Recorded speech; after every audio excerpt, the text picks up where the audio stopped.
What's up, everybody? Welcome back to a live episode here of the Multifamily Wealth Podcast. I got Pat Brady with me. Pat's a repeat guest, and I think the last time you were on was, I believe it was 12, 18 months ago. I think it was a little bit more than a year ago. Sounds about right. And I think a lot's changed, I think, since then, whether it's the real estate market, the debt market, the equity market, just everybody's sentiment around, at least in my world, multifamily here in terms of, specifically in New England, there's a lot going on, which we'll probably talk about. But give everybody a refresh. How'd you get into the real estate business? What were you doing maybe before, and what's Brady Capital Advisors up to at this point in time? Sure. I was lucky enough to land an internship with the Claremont Companies down in Bridgewater, Massachusetts, while I was attending Bridgewater State College. Learned everything I could while I was there. I was an intern, underwriting deals, seeing who the players are or were in the market, getting to know the brokerage community and the deals that would come in the door, and learning how to underwrite for a pretty large family-owned development company. So I guess taking that internship was the best thing I could have ever done, and it opened so many doors for me. So I left Claremont, went to work for Arbor Commercial Mortgage, which is a national Fannie, Freddie, FHA lender. Had success there, worked my way through screening on the front end into underwriting and ultimately into originations. From there, I jumped out into commercial mortgage brokerage, and I was with a boutique firm for almost 6 years. Had some life events, right? Got married, had our first child, and it was time to start Brady Capital. And we are coming up on 5 years in business, and things are great, right? We're super busy. We have a ton of repeat clients, guys we really enjoy doing business with. And I think we have lived through tumultuous times. If you had asked me what Brady Capital was going to look like, and I think it was November of 2023 when rates were really up there, it was stressful, but I think that was more just business owner stress. And we ended up having a good year in 2024, a great year in 2025, and 2026 is off to a good start, or a good enough start.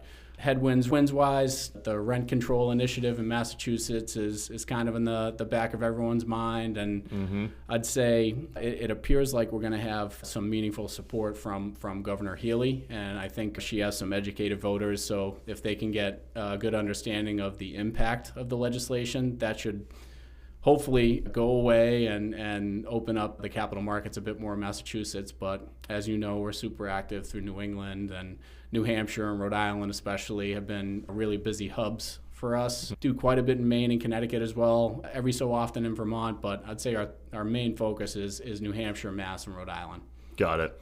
Now, who is your typical client? Deal size, level of experience, kind of general commentary around who do you typically work with? And then second part of that is, what's the value prop in working with a mortgage broker, right? I'm sure you've got a lot of folks who are like, I've got my banks that I work with or whoever, and why do I need help with this, right? I think that's probably something that many borrowers think about, especially the ones who aren't going the Fannie Freddie route, which is typically sourced through broker relationships, but I work with this small bank or this credit union or whatever. What's the value prop in working with a mortgage broker, and who do you work with typically? Sure. Our clientele, kind of everything in between, right? We have the mom and pop operators, and then we have the super sophisticated, large owner operators that use joint venture equity or LP equity and syndicate deals, and the mom and pops that might have 150 units under management, and then the super sophisticated guys that might have 5,000-10,000 units under management.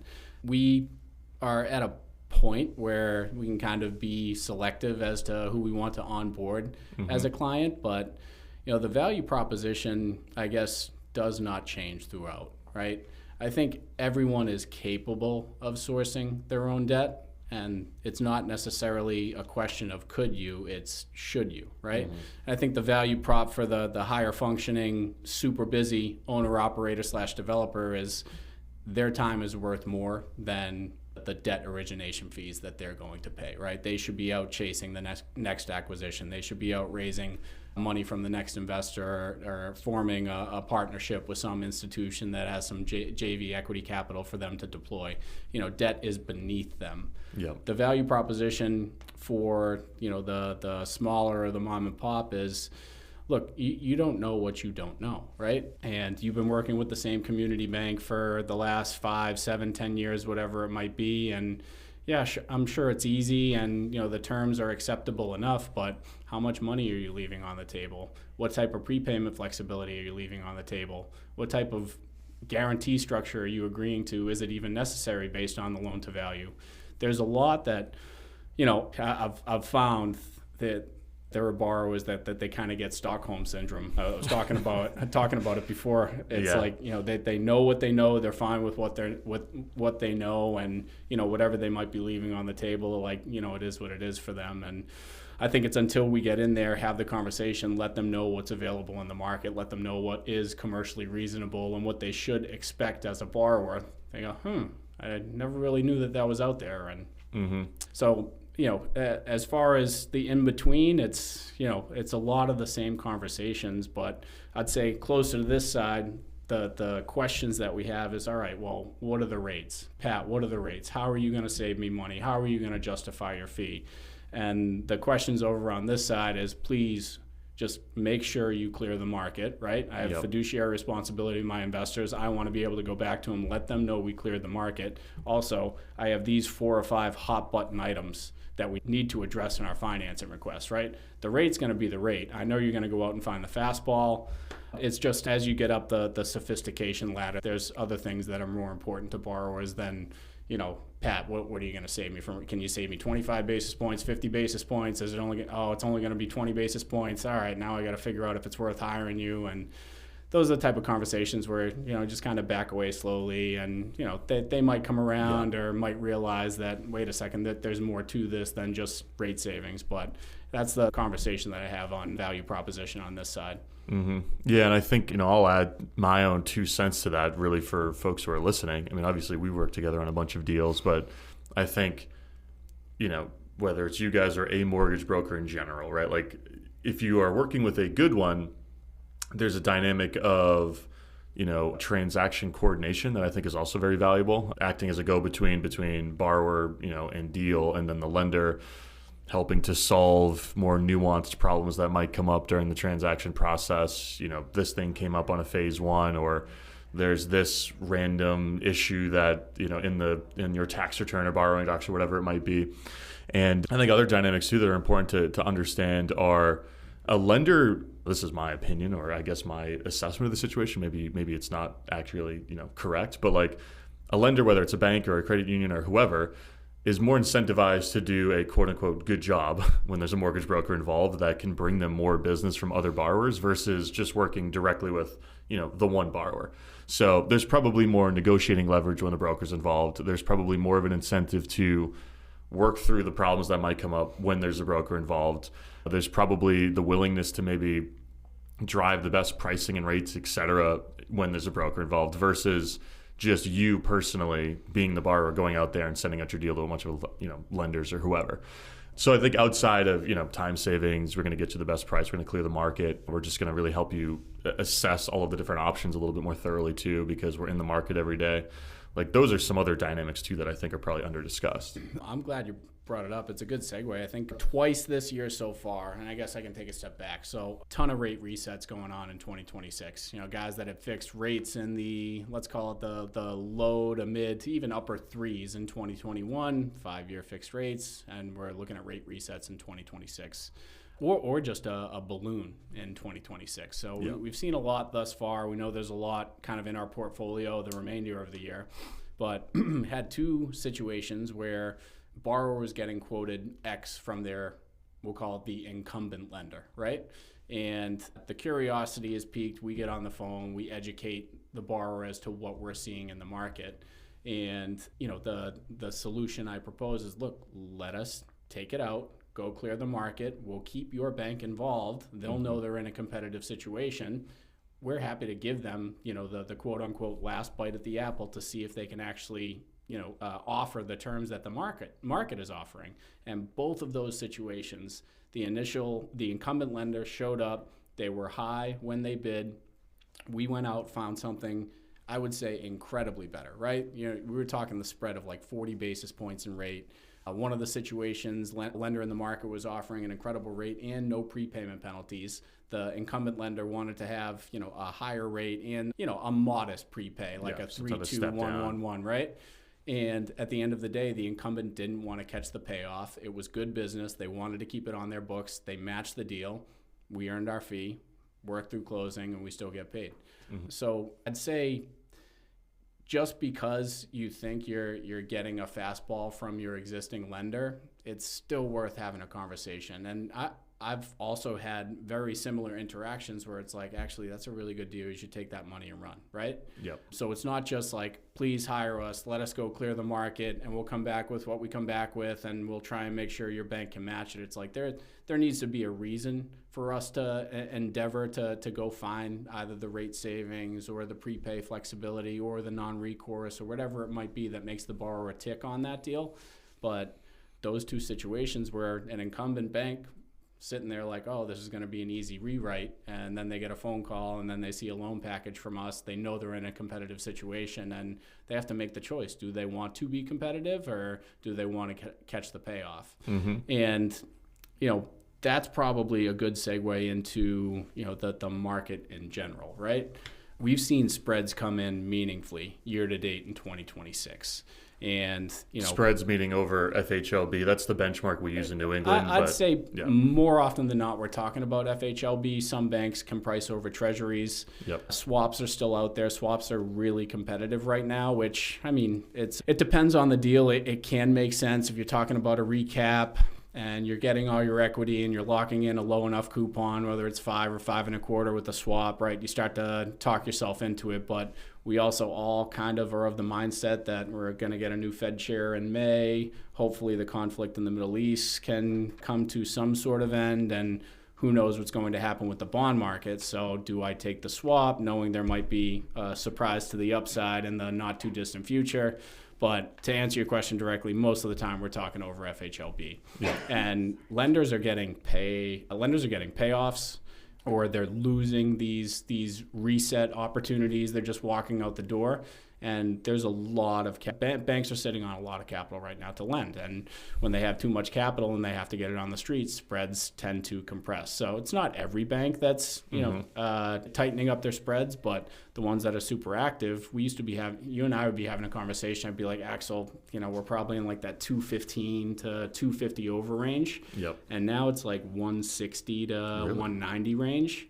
Depending on leverage and the cash flow and the sponsor financial capacity. And we've been very happy with the direction the market's heading. But there's also this ebb and flow throughout the year, right? These banks wake up January 1st and like, all right, what's our goal for the year? And how quickly can we book it? And as they get closer to goal, spreads just generally speaking tend to widen. So, being in the market in Q1 and even now a couple weeks into Q2, it's been great to be a borrower. But as you approach, end of Q3, start of Q4, banks have hit their goals. Unless there's a real compelling reason to get aggressive on something, I'd suspect that we start to see spreads start to tick back up towards the end, towards the latter half of 2026. But we've been benefactors, and our clients have been benefactors by banks getting aggressive in the market. Mm-hmm. That's interesting because I think there's a widespread assumption, and that's a very vague way to describe it, but that banks are a little bit more skittish right now. And again, there's national listeners of this podcast, right? So you get guys down in Florida where rents have tanked and supplies spiked and banks are probably lending lower LTVs, maybe want more DSCR, a little bit more nervous. Folks in the Southwest, maybe the same dynamic. There's also parts of the country that are just less banked from a density of banks and credit union standpoint. Like I think New England, just generally speaking, has a lot of local bank debt available to real estate investors. Yeah. So it's like, I talked to the guy down in Tampa who's looking at a deal and he gets like two banks at like 65 LTV and it's not a competitive lending option, and then they're going to agencies more, they're going to alternative debt more. And yeah. So, and then I'm like, well, CMBS is back. Yeah. And it's like a bit of an apples to oranges comparison. And there's more distress in terms of deals that were bought a few years ago in those markets than New England, where there's really not that much distress. I know you joke about in conversations we personally have, like people calling you up being like, which banks are in trouble, who's got the distressed deals, and it's like there's really just not that many. So it's like twice a week. Yeah, and it's like people are, rent's still coming in and bills are getting paid and operating expenses haven't spiked that much and people are paying their lenders. Like generally speaking, there's not that much distress in New England, if really any.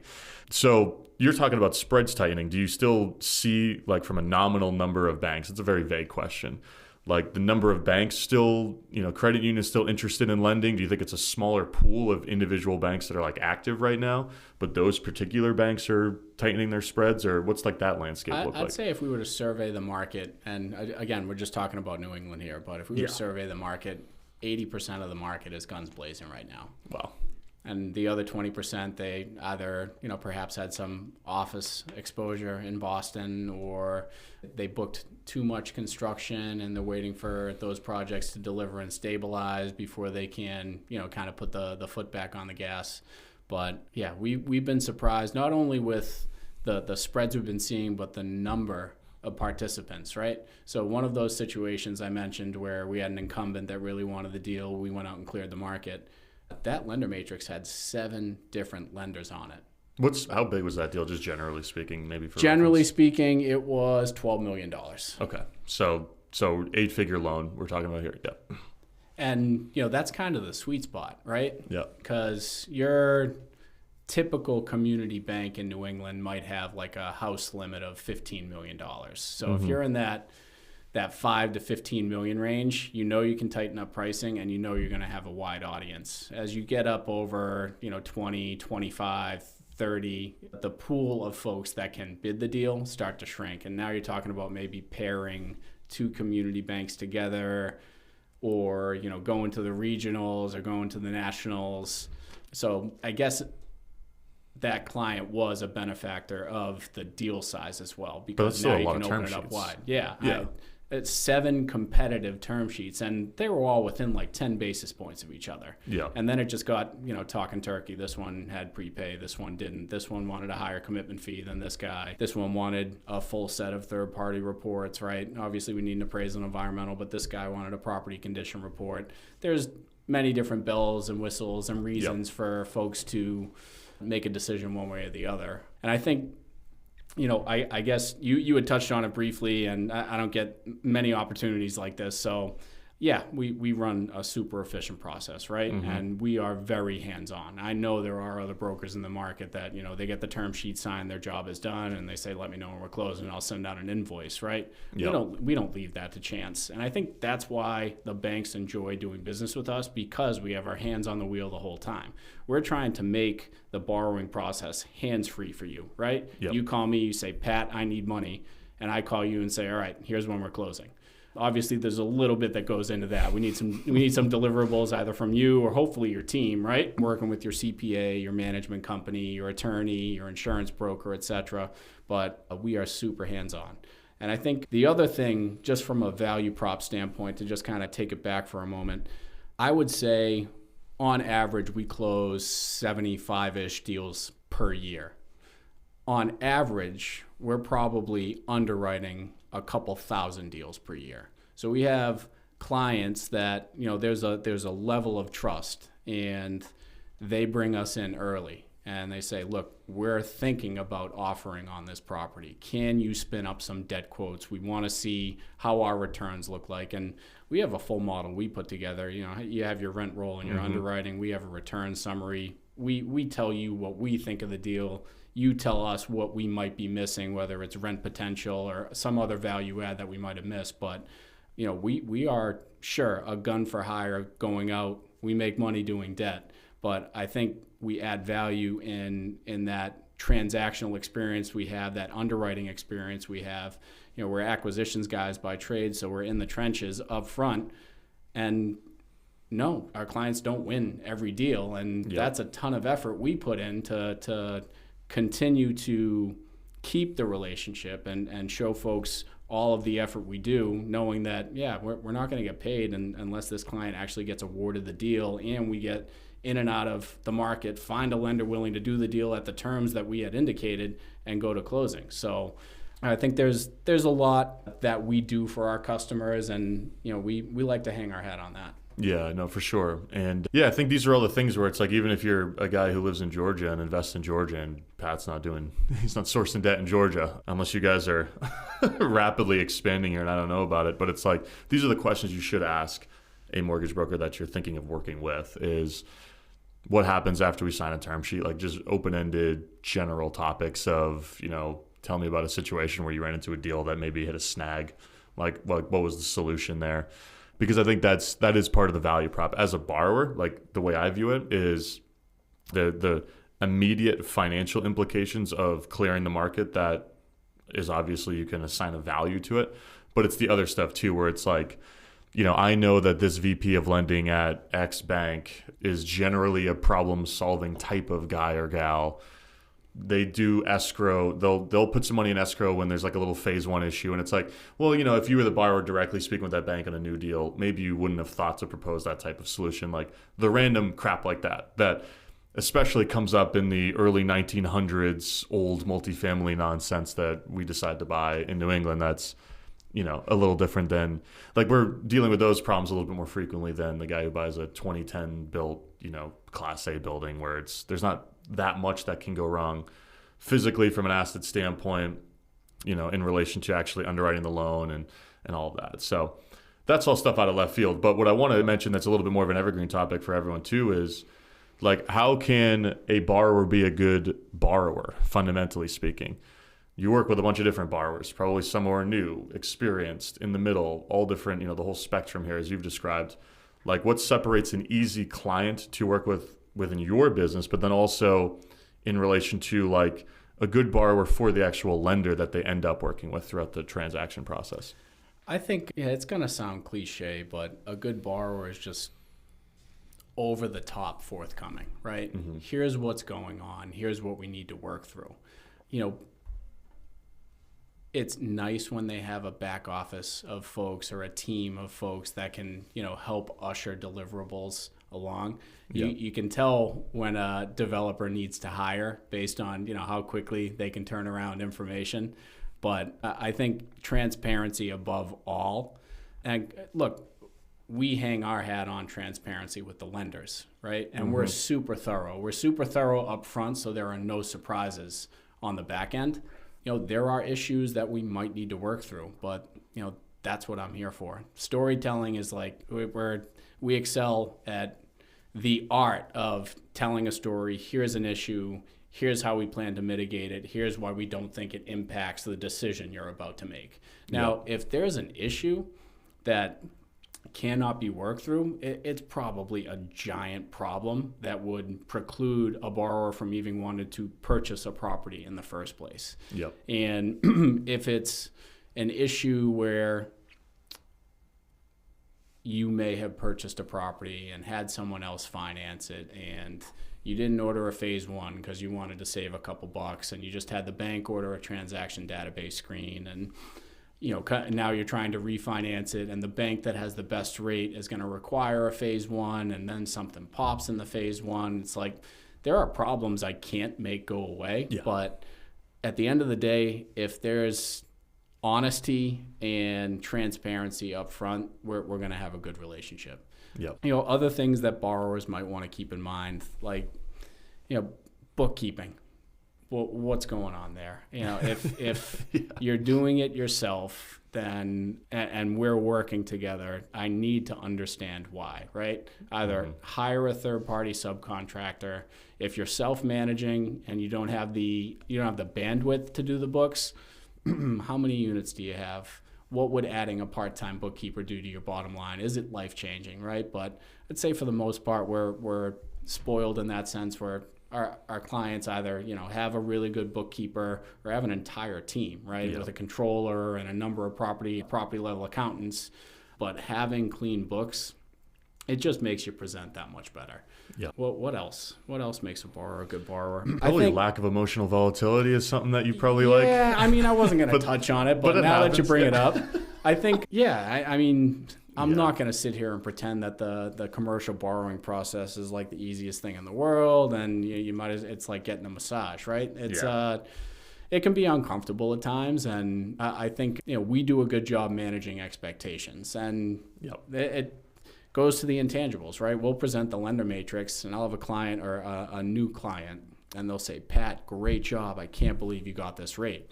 I'll say, that's all good and well, but this bank, this is a giant behemoth institution, and this underwriting process is going to be a giant pain, right? Yeah. And if you can stomach it, I'm going to be here for it. We can stomach it too. We're ready to get it done. I think the juice might be worth the squeeze here, but if you can live without that 15 basis points, we have a sweetheart community bank here that it's going to be a fairly easy underwrite, right? They have to look at your global cash flow. They have to get an appraisal. We know the loan sizes. There's not going to be any surprises here, and it's going to be pretty painless. So how important is that 15 basis points? And, it'll depend on the transaction size, or it'll depend on, if the borrower has investors and they're looking to recoup all of their dollars and recapitalize the deal.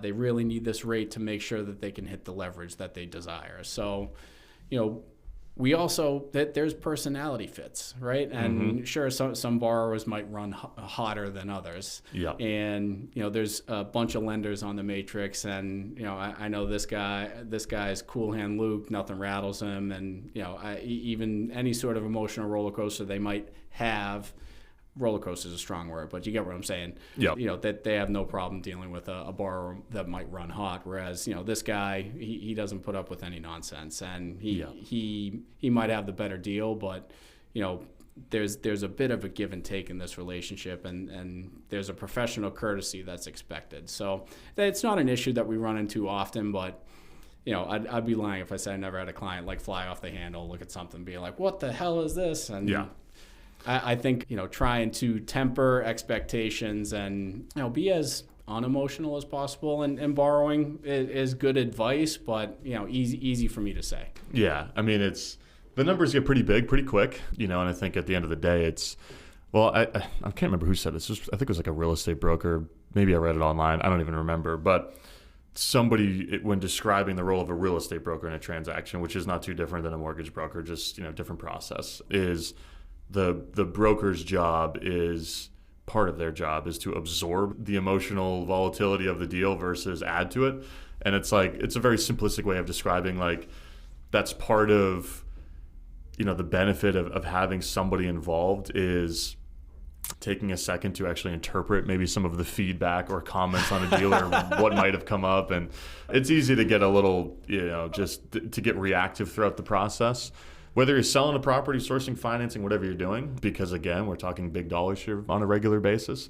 But, to gas you guys up a little bit here, I think you guys do a good job with that, right? I say it all the time. I could never do the job of a real estate broker because not necessarily egos, but you're dealing with two different egos, two different personalities, and you're smack dab in the middle. Whereas us, I'm only dealing really with one personality because I know, generally speaking, what I'm going to get from the bank side. Yeah. Hats off to the guys that wake up every day and do that for a living. It's turned up to another level. When you're selling a building. Yeah, for sure. Kind of along the same lines here, as you've talked about, as we've talked about, right? You're working with the mom and pop guy who's got 50, 100 units, whatever it might be.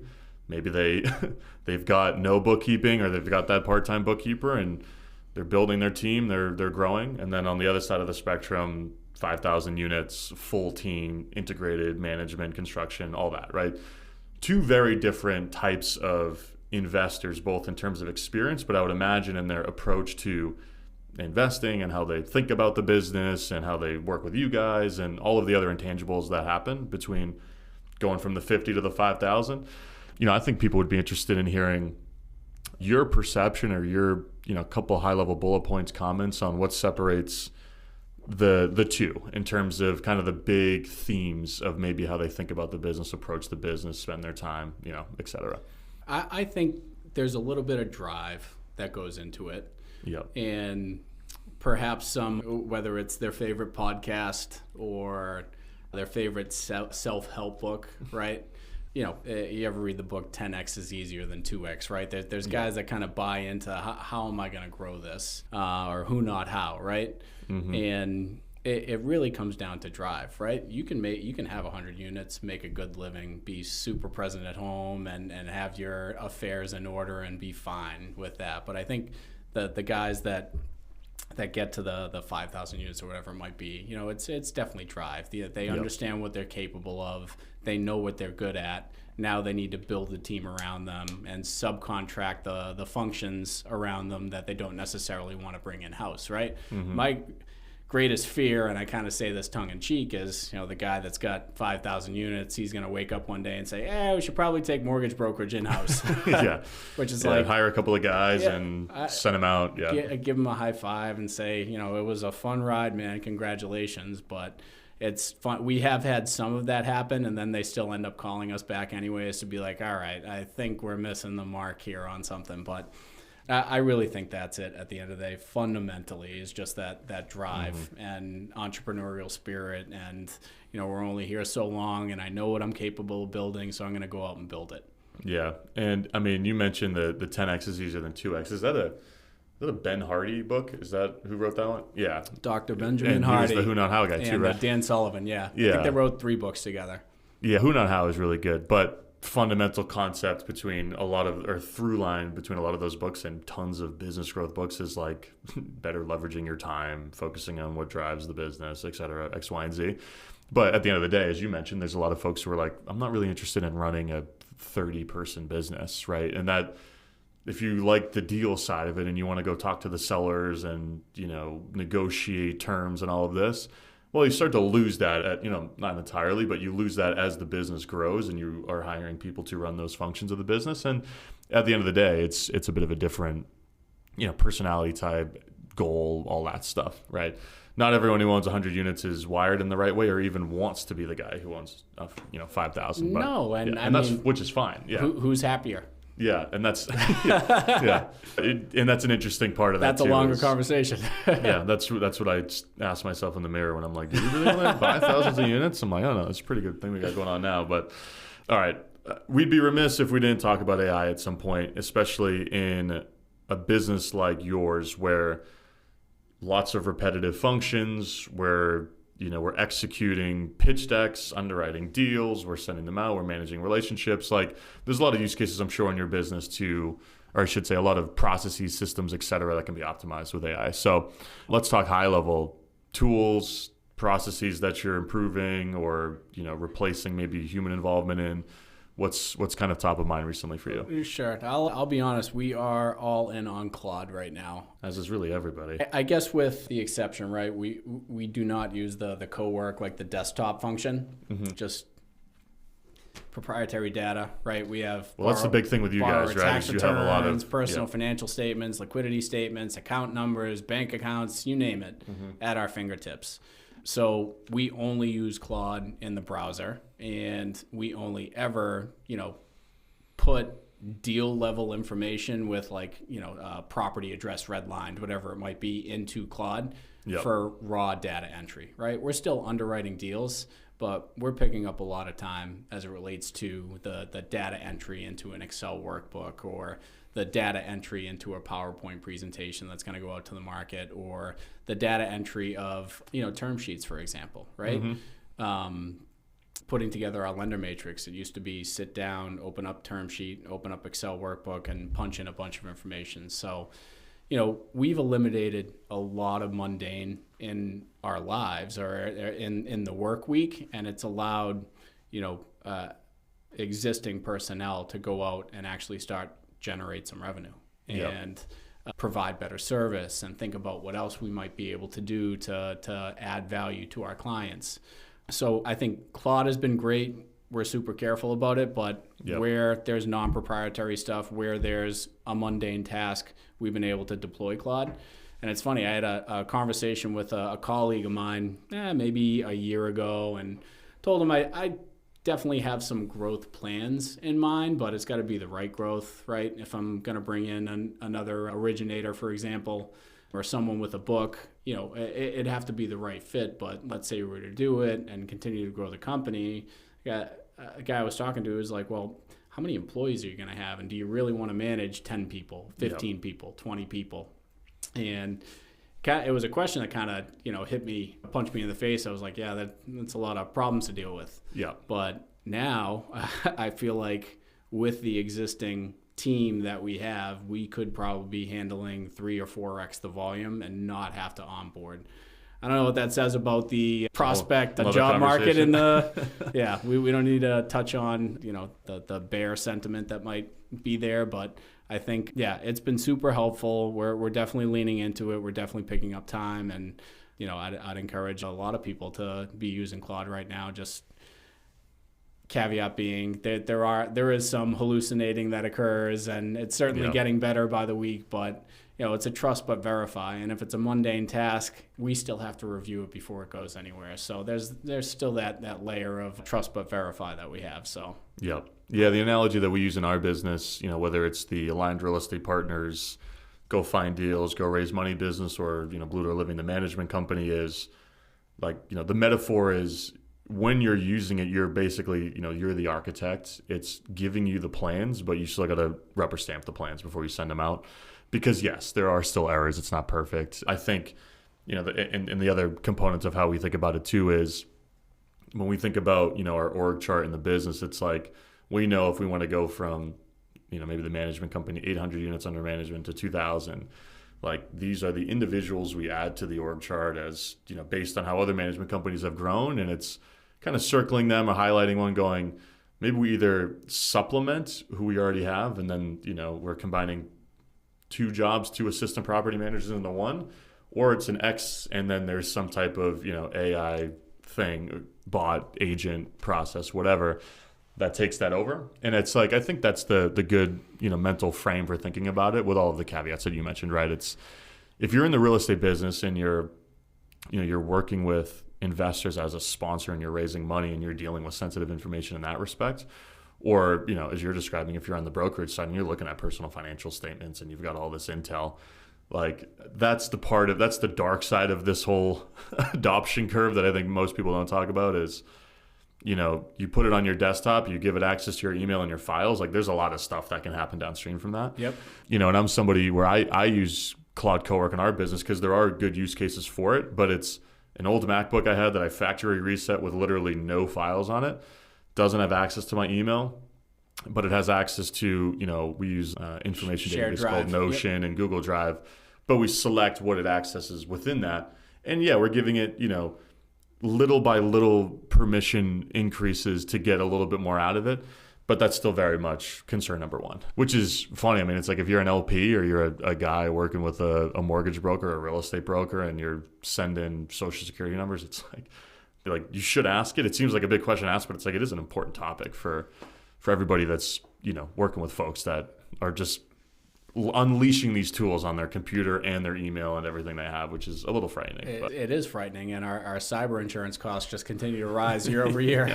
Yeah, exactly. I used to think that was a BS upcharge for my insurance broker, and now I'm like, no, I've got a pretty quality coverage. Yeah, that's what it is now. No, it's wild, man. I couldn't agree more. Like, security above all else, especially right now. Not a day goes by where you don't see another headline where it's like some AI company or what was utilized to hack into God knows what and steal, whatever they were able to steal. And it just, you got to proceed with caution.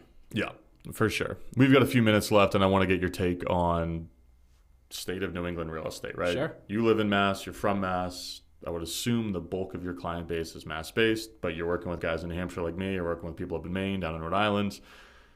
Different states, different demand drivers, different reasons to invest in each of them. It's a broad question, but your opinion right now or take on where's capital flowing? Are you seeing more people leave certain states, invest in other states? The rent control thing is a big part of this. That is a big unknown TBD until the end of 2026, and feel free to touch on that too. But what are you kind of seeing within New England from an investment landscape, and we'll call it, within multifamily, so it's relevant to everybody listening? Sure. I think a lot of the clients I work with invest across all 3 states. Okay. So capital is chasing deals in Rhode Island and New Hampshire right now. Now, Providence is dealing with their own potential rent control proposal, way I understand it. They have 9 counselors that are in favor. The mayor plans to veto it. They need to flip 1 more counselor to get to 10 votes to override the mayor. That's a headwind in Providence, but at least it's only in Providence and not statewide. Yeah. As an aside, that makes a ton of sense in Providence, where we had a deal where our property taxes went from $15,000 to $30,000 in 2.5 years. I'm like, Sold that one. I think I'm good for a while, Yeah, but I can't imagine combining those two dynamics and unleashing that on the Providence market. I don't blame you. I think, the one thing each of those three states have in common is they're all supply constrained markets. So Yep. your investor that lives and dies by supply and demand economics has to feel pretty good about investing. Granted, it's got to be at the right price, but investing in those three markets, knowing that you're supply constrained. Yep. I think Massachusetts, just to touch on it briefly, right? I'd say 60% of our clients are pencils down on deals in Mass right now. There is 20% that they have the pencil in their hand, they're looking at stuff, but it's got to be at least a double to get them out of bed. Mm-hmm. And then the other 20% that perceives this as a generational real estate buying opportunity, right? Prices are down. Sellers understand what rent control is doing to the market. So if they're going to divest this year, they're not going to take a bath, but it's definitely not the same pricing that they would have expected in 2023 or 2024 or 25 for that matter, right?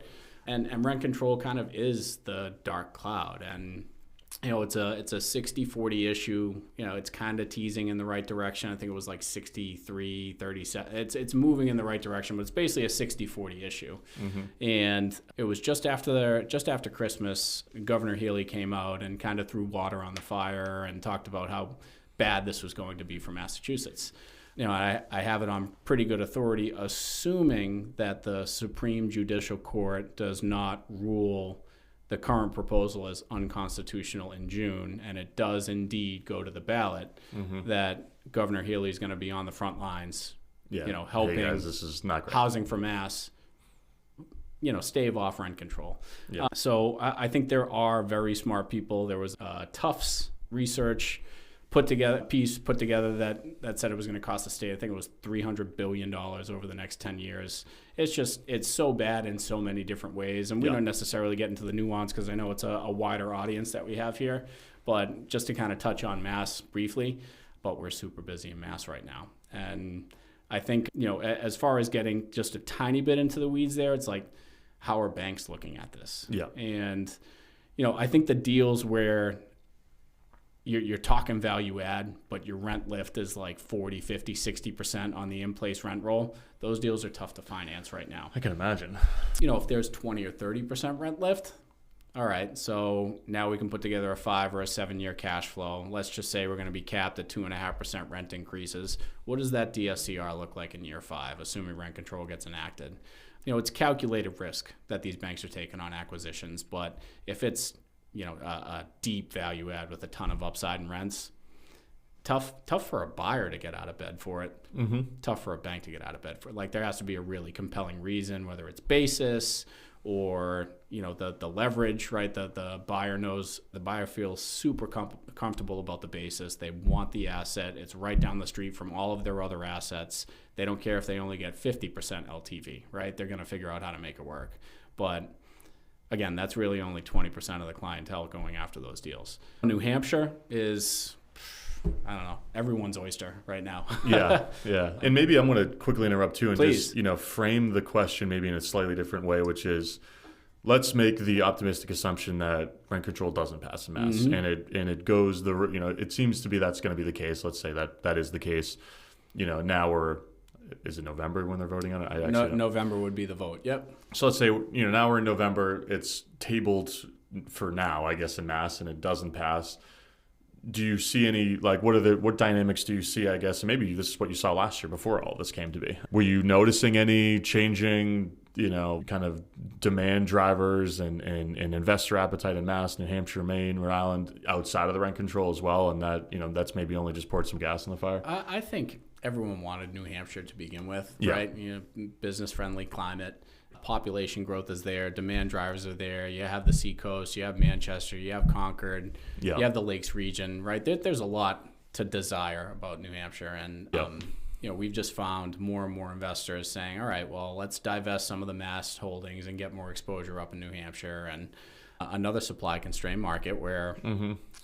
It's tough to build right now. Yeah. I know there's active construction going on, and the cost of construction is a concern of everyone. The cost of debt is a concern for everyone. But I think overall, long-term, New Hampshire is a great place to invest. Yep. As you know, right? With Mass, I think if it goes to the ballot, if rent control gets on the ballot in November, which, we'll know sometime in June, and it does not go through, right, gets voted down, rent control in any way, shape, or form can't come back on the ballot for a 6-year period. Got it. Okay. So there will be a 5-year mini cycle in Mass, which is wild, right? To think about, where people are kind of come in and out of the market and try and exit on deals before. And I mean, who knows what happens with politics? We can't even down get down 6 years mentally. Like, think about what's happened in the 1 last year. 6 years. Yeah. The last 2020 to now, I mean, if you were in 2019 trying to think about what 2050 or 2025, 2026 would look like, it couldn't be farther off. But if you were thinking about putting a shovel in the ground on anything in Massachusetts, you're pressing pause right now. Yeah. So you're going to have a bunch of delayed deliveries in Massachusetts. What's that going to do to your supply problem? What's that going to do to your rents? Yeah. Right? So do we get there at some point? I hope not, but all the delayed construction starts are going to be a problem for Massachusetts because it's only going to mean there's that much less supply, and thus rents are going to have to go one way, in my opinion. Yeah, which is tough. It's a very challenging topic to thoroughly. Well, I mean, we have our opinions and takes, and the data says this, and the market's clearly saying why. When you say 60% of our borrowers or investors that we work with are just done in Mass, and the other 20% are like, it's got to be a smoking deal. That's fundamentally 80% are kind of like mentally checked out. I mean, we see the same thing in New Hampshire too, and like we're taking the advantage, or taking this opportunity to maybe sell some stuff, right? Because it's like we have this 12-month window of buyers who really want to aggressively get into New Hampshire, because if it does pass in November, that's probably where there's going to be a lot of capital migrating. And so it's interesting in how that ripples out into the neighboring states. And I'm sure Southern Maine's probably more competitive, and Northern Rhode Island's probably more competitive. Yep. But nevertheless, for the folks that aren't in New England, it's like, if you have some regions around you where this is maybe a discussion point. I mean, there are ripple effects that maybe you can take advantage of or ride the wave if you're in a state that neighbors a state where they're talking about statewide rent control. The craziest thing is that it's statewide, and that's like, we already know this, but the fact that it's not specific to Boston or specific to a city or let the municipalities opt in, right? Like the fact that Springfield, Mass, and Boston, and Methuen, and Fall River would all be governed by the same rent control legislation. So bananas. But anyways, I'm telling you stuff you already know. But I think to go back to your original point, at the end of the day, we're in a very well insulated market. Yep. And there's a lot of smart money up here, right? And yield doesn't lie, right? And guys that know how to pencil the yield and then actually perform on the yield, that doesn't lie either. So I think as far as a store of value and, asset preservation, we're in my humble opinion, right, one of the best markets in the country. Yeah, and the numbers have proven that out in terms of what the cap rates are and where, what rents have done and occupancy and all that stuff.